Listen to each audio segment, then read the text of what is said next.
సింధుపాద్ 4వ సముద్రయానం మొదటి భాగం. మనం కష్టాలకు గురి అయ్యే సమయంలో వాటిని ఎట్లా భరించగలమా, అవి ఎప్పుడు గడిచిపోతాయా అనిపిస్తుంది. కానీ అవి తొలగిపోయి సుఖమైన రోజులు వచ్చాక వెనక్కి తిరిగి చూసుకుంటే ఆ కష్టాలలోనే ఏదో ఆనందం కనిపించి వాటిని గురించి అప్పట్లో ఎందుకు అంతగా దిగులు పడ్డామా అని ఆశ్చర్యపోతాం. నేను 3 భయంకరమైన సముద్రయానాలు చేసి ఎంత సుఖంగా కుడిచి కూర్చుని కూడా ఈ భోగాలలో మునిగి తేలడం కంటే మళ్ళీ ప్రపంచ పర్యటన చేసి అనుభవాలు సంపాదించడమే మేలనిపించింది. వర్తకం చేసి డబ్బు మరింత గడించాలని కూడా కోరిక కలిగింది. ఈ కోరిక రాను రాను ఎంత తీవ్రంగా పరిణమించిందంటే నేను ఇక ఒక్క క్షణం కూడా ఇంట నిలవలేకపోయాను. తిరిగే కాలు తిట్టే నోరు ఊరుకోవని ఇందుకే అంటారు. విధి తోసినట్లుగా ఒకనాడు నేను నా ఇల్లు వాకిలి ఆస్తిపాస్తి వదిలేసి పూర్వం కన్నా ఎక్కువ ఖరీదైన సరుకులు కొనుక్కొని వాటితో బస్రా చేరాను. అక్కడ ఒక పెద్ద నౌక పట్టుకున్నాను. ఆ నౌకలో అనేక మంది బస్రా వర్తకులు కూడా ప్రయాణమైనారు. ఈ నౌక చాలా వేగంగా పోగలది. అది ఎన్నో దీవులకు ఎన్నో దేశాలకు వెళ్ళింది. నౌక లంగర్ దించిన చోటనల్లా వర్తకం మహా చురుకుగా అమిత లాభసాటిగా జరిగింది. కానీ ఉన్నట్టుండి ఒకనాడు నడి సముద్రంలో సరంగు లంగర్ దింపించి మన పని అయిపోయింది అని ఎలుగెత్తి అరిచాడు. ఆ క్షణంలోనే ఉప్పెన గాలి సాగింది. తాడి ప్రమాణాన కెరటాలు నౌక చుట్టూ లేచి అనేక వేల ఏనుగుల శక్తితో నౌకను బాధసాగాయి. కొద్దిసేపట్లోనే నౌక వాటి తాకిడికి ముక్కలు చెక్కలైపోయింది. నౌకలోని సరుకంతా సముద్రుడు మింగేసి తన పొట్టన పెట్టుకున్నాడు. వర్తకులలో చాలామంది తమ సరుకుతో పాటే సముద్రంలో సమాధి అయిపోయారు.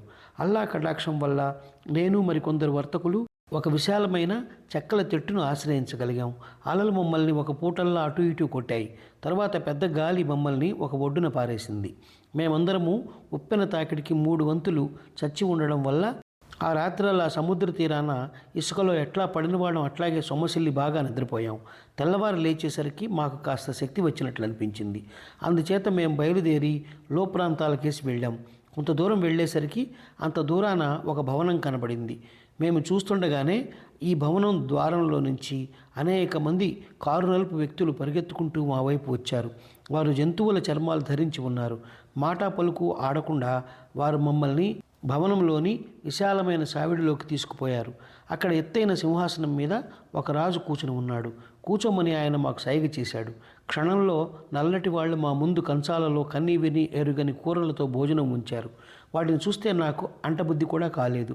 కానీ నా మిత్రులు బాగా ఆకలి కొని ఉన్న కారణం చేత ఆవురావురుమని కంచాలలో పెట్టిన ఆహారం తినేశారు. నేను ఆహారం తినకపోవడం మేలైందని నాకు తర్వాత తెలిసి వచ్చింది. నా స్నేహితులైన వర్తకుల ఆకలి ఆహారం తింటున్న కొద్దీ జాస్తి కాసాగింది. వారు గంటల తరబడి తమ కంచంలో వడ్డించిందల్లా ఆత్రంగా తినసాగారు. అంతకంతకు వాళ్ళు తినే పద్ధతి కూడా పశువులు తినే ధోరణిలోకి సాగింది. వాళ్ళు ఒక వంక తింటూ ఉండగానే నల్లవాళ్ళు ఒక జాడీలో ఏదో లేపనం తెచ్చి వాళ్ళ శరీరాలకు పోయసాగారు. దీని ప్రభావం చూసి తీరాలి. నా మిత్రుల పొట్టలు ఒక్కొక్క అంగుళమే ఉబ్బుకు రావడం నేను కళ్ళారా చూశాను. పొట్టలు ఉబ్బిపోతున్న కొద్దీ వారి ఆకలి కూడా హెచ్చిపోయింది. ఆ ఆకలి ఎంతకీ తీరేదిగా లేకపోవడం చూసి నేను నిర్ఘాంతపోయాను. ఇదంతా కళ్ళారా చూస్తూ నేను ముద్ద ఎట్లా నోట్లో పెట్టుకునేది? నా శరీరానికి లేపనం పోయి వస్తే నేను నిరాకరించాను. ఇది నాకు మేలే అయింది. ఎందుచేతనంటే వీళ్ళు నరమాంస భక్షకులని చంపి తినడానికే వాళ్ళు ఆ విధంగా మనుషులకు కొవ్వు పట్టేటట్టు తినిపిస్తారని నాకు త్వరలోనే తెలిసింది. ఇంకో ఘోరం ఏమిటంటే వీళ్ళ రాజు రోజుకొక మనిషిని కాల్చుకు తింటాడు. వీళ్ళు మట్టుకు పచ్చి మనుషులనే పీక్కు తింటారు. ఈ విషయాలు నాకు తెలియవచ్చాక నా గతి నా స్నేహితుల గతి ఏమవుతుందోనని నేను చాలా ఆందోళన చెందాను. పైగా నా మిత్రుల పొట్టలు పెరిగిపోతున్న కొద్దీ వాళ్ళ వివేకం క్షీణించిపోతున్నట్లు స్పష్టమైంది. చిట్ట చివరకు వాళ్ళు వేట పశువుల్లాగా అయిపోయారు. ఆ నల్లటి వాళ్ళు వీళ్ళని దూరంగా ఉన్న పచ్చిక మైదానాల మీదకి మేపడానికి తోలుకుపోయారు. నేను భయంతోనూ ఆకలితోనూ చిక్కి శల్యమైపోయాను. నా చర్మం ఎముకలకు అంటుకుపోయింది. అక్కడి వాళ్లకు నా యందు కొంచెం కూడా ఆసక్తి లేకుండా పోయింది. వారు నన్ను మరిచిపోయారు. అందుచేత నేను ఒకరోజు వాళ్ళ భవనం నుంచి తప్పించుకుని దీవికి అడ్డం పడి నడవసాగాను. దారిలో నాకు నా మిత్రులను తోలుకుపోతున్న నల్లటి వాళ్ళు తటస్థపడ్డారు. నేను చెట్ల చాటున దాక్కుని వారి కంటపడకుండా తప్పించుకున్నాను. నేను రాత్రి అంతా ఆగకుండా నడిచాను. నరభక్షకుల నుంచి తప్పించుకుపోవాలనే ఆదుర్దాలో నాకు నిద్ర కూడా రాలేదు. దారి వెంబడి కందమూలాలు తింటూ ఎడతెగకుండా 6 రాత్రులు 6 పగళ్ళు నడక సాగించి చివరకు నాలాంటి మానవులుండే దేశం ఒకటి చేరాను. ఇది దీవికి అవతల తీరం వద్ద ఉన్నది. వారు నా భాషే మాట్లాడుతూ నన్ను చుట్టుముట్టారు. నేను ఆ భాషను విని ఎంతో కాలమైంది. నేను వారితో నా కష్టాలన్నీ చెప్పుకున్నాను. ప్రాణాలతో బయటపడ్డందుకు నన్ను అభినందించి నాకు అన్నపానాదులు అమర్చారు. 1 గంటసేపు విశ్రాంతి తీసుకున్నాక వారు నన్ను తమ పడవలలో ఎక్కించుకుని తమ రాజు వద్దకు తీసుకుపోయారు. ఆ రాజుగారు మరొక దీవిలో ఉంటున్నాడు. రాజధానిలో జనసమర్థం హెచ్చుగా ఉంది. అంగళ్లలో సమస్తమైన సరుకులు ఉన్నాయి. వీధులు విశాలంగా నిర్మలంగా ఉన్నాయి. ఈ వీధుల వెంట అనేక మంది మేలుజాతి గుర్రాల మీద జీను లేకుండా సవారీ అయ్యి అటు ఇటు వెళుతున్నారు. నేను రాజుగారిని దర్శనం చేసుకుంటూనే, మీ దేశంలో రౌతులు జీను లేకుండా గుర్రాల మీద సవారీ అయి వెళుతున్నారు, కారణం ఏమిటి? సవారీకి జీన్లు ఉండడం మరింత సుఖం కాదా అని అడిగాను. జీన్లేమిటి? వాటిని మేమెన్నడూ చూడలేదే అన్నాడు రాజు ఆశ్చర్యంగా. అలా అయితే అనుమతి ఇవ్వండి. నేను 1-2 రోజుల్లో జీను తయారు చేసి ఇస్తాను. దానిలో ఉండే సౌకర్యం మీకే తెలిసి వస్తుంది అన్నాను. రాజు సరేనన్నాడు. పనివంతుడైన వడ్రంగినొకడిని పట్టుకుని దగ్గర ఉండి వాడి చేత కొయ్య జీను తయారు చేయించాను. తరువాత దానికి ఈకలు కూరిన మెత్త ఒకటి కుట్టించి దానికి తోలి తొడుగు, జల్తారు అంచులు, రంగురంగుల కుచ్చులు ఏర్పాటు చేయించాను. తరువాత ఒక కమ్మరి వద్దకు వెళ్ళి కళ్ళెం తగిలించి ఇనుప ముక్క చేయించాను. 2 రికాబులు చేయించాను. నేను వాడి గొంతు మీద కూర్చోవడం వల్ల నాకు కావలసిన విధంగా వాటిని తయారు చేసి ఇచ్చాడు. అన్నీ చక్కగా అమరినాక నేను అశ్వశాలకు వెళ్ళి అక్కడ ఉన్న గుర్రాలలో ఉత్తమమైన దాన్ని ఏరి దానికి జీను, కళ్ళాలు తగిలించాను. దాని మెడకు నీలం కుచ్చులు అమర్చాను. తరువాత దాన్ని తీసుకుపోయి రాజుగారి ముందుంచాను.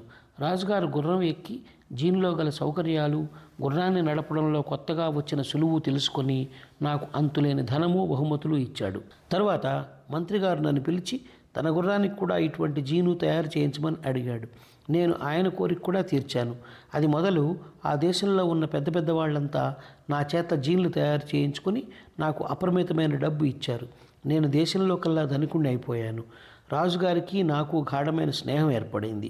ఒకనాడు ఆయన నాతో, చూడు సింధబాద్, నువ్వు నాకు ఆప్తులందరిలోకి ఆప్తుడు అయిపోయావు. నువ్వు పరదేశీయుడు అనే భావం కూడా నాలో కలగడం లేదు. అందుచేత నా కోరిక ఒకటి తీర్చగలవా అని ఆప్యాయంగా అడిగాడు. ఏలిన వారు అనడము నేను కాదనడమునా సెలవియండి అన్నాను. అయితే నువ్వు ఒక అందమైన స్త్రీని పెళ్లాడాలి.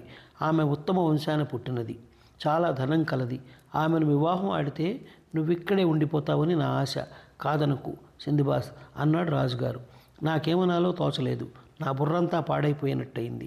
నేను ఆయన కేసి చూడలేక తల ఉంచుకున్నాను. మాట్లాడవేమో అన్నాడు రాజుగారు. మహారాజా, నేను తమ సేవకుణ్ణి, తమ ఇష్టప్రకారం చెయ్యండి అన్నాను. వెంటనే ఆయన వధువును, ఖాదీని, సాక్షులను పిలిపించి నా వివాహం జరిపించేశాడు. ఆమె అందగత్తె మాత్రమే కాక చాలా సంపన్నురాలు. ఆమెకు అనేకమైన భవనాలు, వస్తువాహనాలు, భూములు ఉన్నాయి. రాజుగారు మేము ఉండడానికి ఒక దివ్యమైన భవనము, అనేక మంది నౌకర్లు, చాకర్లు, ఆడ మగ బానిసలను బహూకరించాడు. ఇంతటితో మొదటి భాగం సమాప్తం.